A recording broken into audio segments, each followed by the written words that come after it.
আমরা এসেছি মজিদবাড়িয়া গ্রামে। একটি মেলা হচ্ছে এখানে।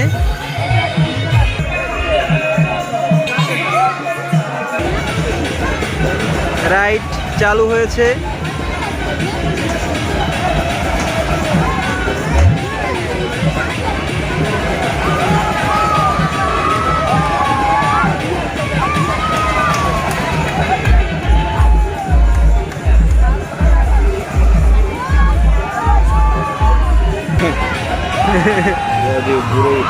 ওরে আল্লাহ,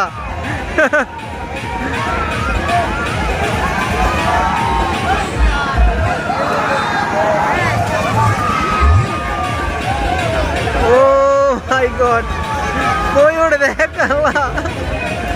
এটা তো রিস্ক। রিক্স মানে রিস্ক, এটা রিস্ক। পরে নাই কেউ আবার? এটা রিস্ক। হ্যাঁ, এটা রিস্ক, এটা অবৈধ। কোনো সেফটি নেই তো। পিছনে যারা একবারে মাথা আছে, আগে কোনো সেফটি নেই তো। আছে না? আছে আছে, ওই ওরা ইর ভিতরে। ওই সেফটি আছে, সিট বেল্ট, প্রত্যেকটা সিট বেল্ট লাগে। সিট বেল্ট নাই, একটাও সেফটি নেই। আছে আছে বাল বাল, একটাও সেফটি নেই। ওই যে মাথা যারা আছে, এখন আগে তো সিট বেল্ট লাগবে। এটা তো ফুল